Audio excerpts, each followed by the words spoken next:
Well, the Mets returned home yesterday with a brilliant pitching performance by Sean Manaea. They got clutch hitting again. This team wins in every single possible way. And it's starting to feel like this might be something really special here. And they're going to be a tough out. I don't care, because they're going to beat the Phillies, right? They're going to beat the Phillies today probably. I would imagine they're going to win it today and then go in, have a couple days off to set up their rotation going into the NLCS. And whether it be the Dodgers or the Padres, whoever it is, they're going to have their hands full. The Mets are going to give whoever they play this postseason a handful, and they're going to be a tough out for anybody. And there is something going on here with this postseason that we could very possibly see the 2-6 seeds in the World Series. Because right now, I think in the National League, the Mets have got to be the favorite, right? They win every possible way. And now they're starting to win where they're scoring more runs. The pitching is really coming around. Now, the bullpen is still an issue. You saw it yesterday. You saw, the bullpen come in. They gave up a couple runs. Stanek was able to shut it down. And they had a big enough lead where it wasn't, that big of an issue. But in tight games, the bullpen's a problem. And that's where the Mets can be beat. But besides that, they don't really have a weakness. I mean, you got Marte with a huge hit yesterday. You got Alonso is now starting to really heat up and hit home runs, and he's hitting opposite field home runs, and that's when he is really going good. You got Vientos, who is just a superstar. That play he made at third where he threw the ball from foul territory was a great play. That was like a Brooks Robinson type of play. And then you got, of course, Lindor, who's just, a superstar MVP type player. Obviously, he's not going to win it, but an MVP type player. This team is perfect. They have everything going for them. And they are going to be a tough out no matter who they play. And last night, that game coming back to that place, Citit Field, was rocking. It was a sellout crowd. They hadn't been there in 2 weeks. And they came right out in Alonso in the second inning. And once Alonso hit that thing, it was over. And Winker almost hit one right behind him. Hit it to the track. They're getting defense. They're getting pitching. They're getting timely hitting. And their superstars are hot. And they're starting to really hit. Now, it looks like Lindor has cooled off a bit, but he's still hitting well. And it's only been about 2 games since he's had, a big hit. So everything seems to be going right, and it seems to be snowballing in the right way for the Mets as they move through this postseason. And I fully expect them to win today. I mean, you got Quintana, who lately, in his last start, that game 3 he pitched in Milwaukee is an all-time Mets pitching performance. It's an all-timer. Everything about that game was an all-timer. And Quintana going out there and throwing 6 scoreless innings. And then Manaea last night with another all-time performance. He gave up 2 hits in 7 innings. He made Bryce Harper look bad. In the 1 inning he got in trouble, which was the 4th inning, I believe it was. Yeah, the 4th inning where he walked the first 2, he walked the leadoff hitter, he walked the first 2 hitters. Then he hit Harper up with 2 on and nobody out, and Harper looked bad in that at bat. On that strike 3, he was swinging flat-footed. He was completely fooled. And then he got the double play. So they're catching all the breaks, and they are going to be a problem for whoever they play. Because I think they eliminate Philly tonight. Because Philly doesn't look good in this series. And the game they won, they probably should have lost. And now you got Quintana going tonight, and if he does anything like he did in Milwaukee for that decisive game 3, then forget it. Then it's over. Because, I mean, it's just, the Mets have been doing everything right, and they could win this World Series now. You could have 2 6 seeds because the Tigers are red hot too. And don't discount teams getting hot. At the right time, the Tigers now are back home 1-1. That's a huge game tonight for the Guardians. I think the Guardians have to win or they're going to be out. The Yankees, another one. The Yankees could be out too to the Royals. I think the Yankees will lose to the Royals. They just don't feel like they're really in the postseason. Like, their heads are not in the postseason. With Judges and hitting, you got the pitching's been a bit shaky. You got Schmidt against Lugo tonight. That's not a good matchup for the Yankees. You're going to have a raucous crowd in Kansas City, much like the Mets had last night. That Mets crowd was 10 times better than the Yankees crowd. And I don't want to hear that they lost, because game one, it was better than game one, too. The Yankees crowd was disappointing. Yeah, they were there. They filled the building, but it didn't have that feel. And that's what we say. We say the Mets, it's a different feel in the city when the Mets are good. And it is. It's a completely different feel. And I'm probably not the one to be saying it because I am a Mets fan, so obviously it's a different feel. But I'm just saying, I'm telling you, something about this team that this could be the year. And Mendoza, Mendoza pushes every button. Even when he makes a mistake, he pushes the right. It goes right for him most of the time. The Diaz thing in game 2 didn't go his way. That's fine. They still almost won the game because you had Nimmo and Vientos hitting home runs every inning when the Phillies took the lead. And then last night to come out at Citit Field in front of the home crowd for the first time in 2 weeks. It was the first time they got to welcome them back after the Braves doubleheader with the Lindor home run, the Brewers series with the Alonso home run, and then winning game 1 and losing a wild game too. But the Mets are the better team in this series. And you know what?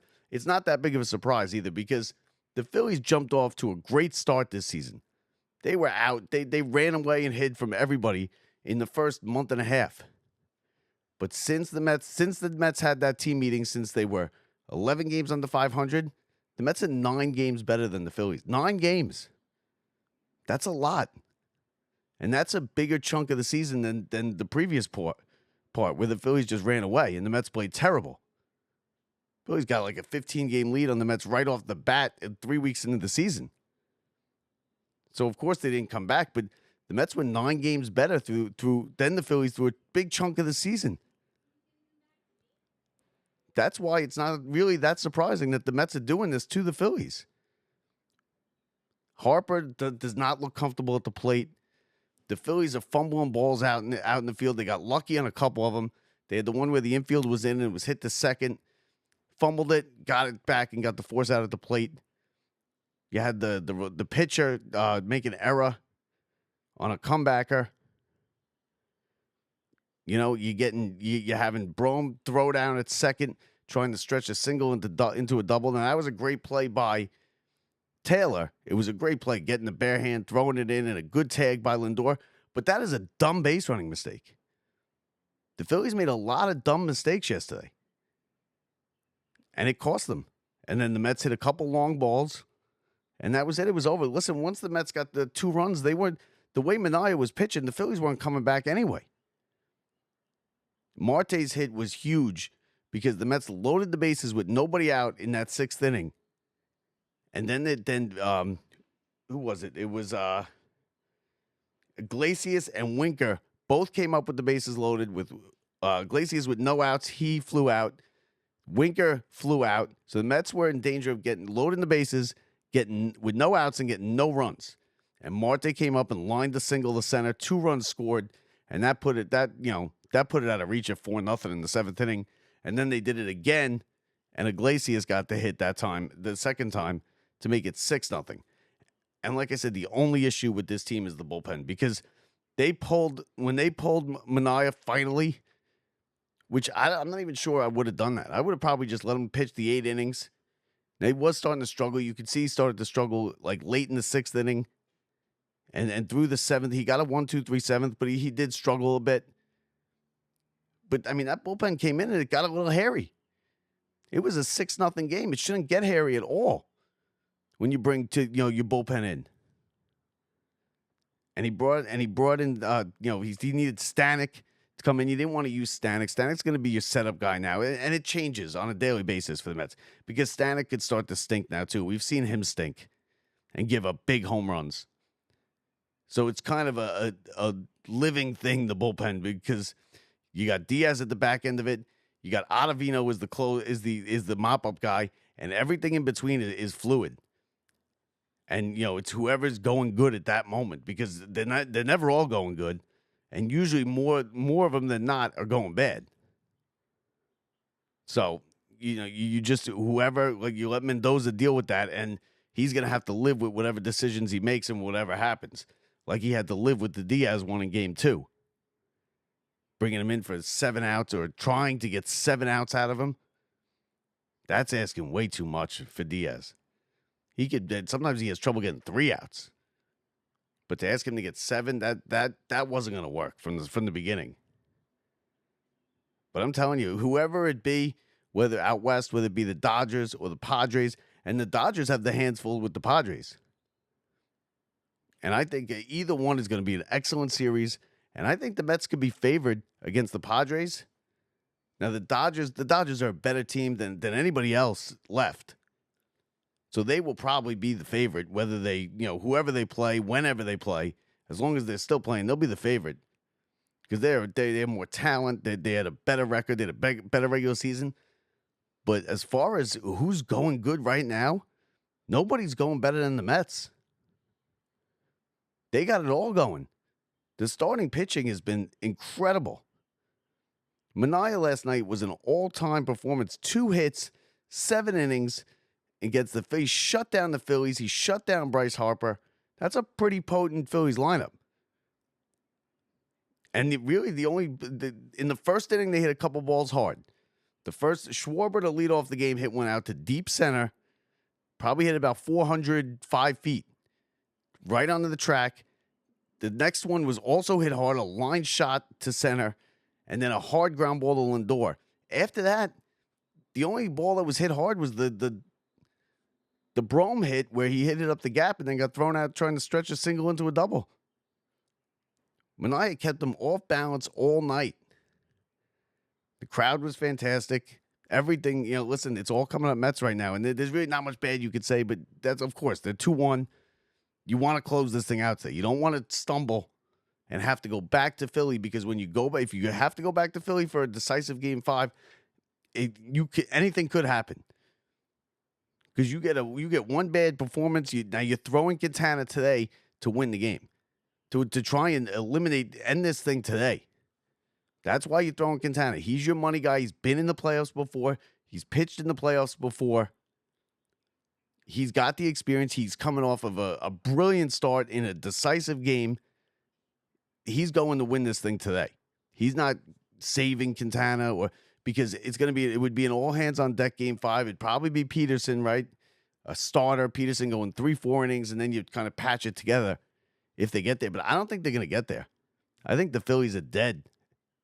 I think the Mets win today, and then they kind of sit back and you set everything up for the championship series. And how fun is that going to be? In the East Coast, West Coast, either way, whether it's the Dodgers or the Padres. Because the Padres came in and beat the Mets 2 years ago. Mets and Dodgers, of course, have plenty of postseason history. Going back to 88, going back to when the Mets swept them. I mean, they have a ton of We could go over that for an hour. All four series play tonight. You got Guardians, Tigers, 3:00. That series tied 1-1. Then you got Mets and Phillies at 5, so they stagger them. That series, of course, Mets 2-1 lead, looking to close out the Phillies. Yankees, Royals, 7:00. Seth Lugo against Schmidt. Yankees are in trouble. I'll tell you what. I'll tell you, Judge better get it going, because they're going to need runs today. And that Royals team is tough, and Seth Lugo is 16-9 with a 3 ERA. That is going to be a tough game for the Yankees. And if they fall behind here, they're done. I'm telling you, they're done. And then the Padres and the Dodgers, 9:00. The Dodgers, this might be, Roberts. Roberts could lose his job. If he goes out in the division round with this team, with this payroll, that might be it for him. And he's a good manager, and he would be on the market. And I'll tell you what would happen. If the Yankees go out and the Dodgers go out, the Yankee fans are going to be screaming for Roberts. Because they're going to, the fire Boone and get rid of Cashman. That crowd is getting ready. This is their time of year. So, big day of baseball ahead. 4 games. ALDS, Guardians and Tigers at 3. Mets and Phillies from Citit Field at 5.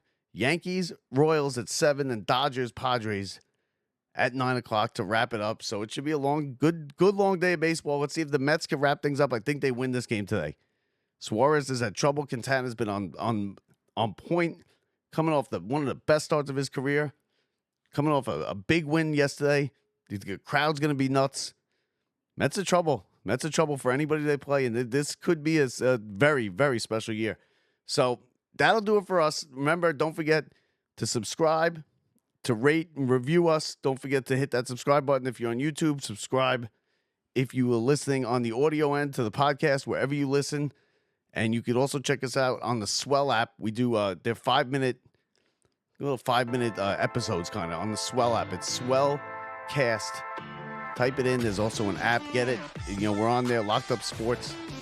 And that'll do it for us. From the Brian Gunzel Studios, I'm Bob Walters. We'll talk to you later, everybody. See ya.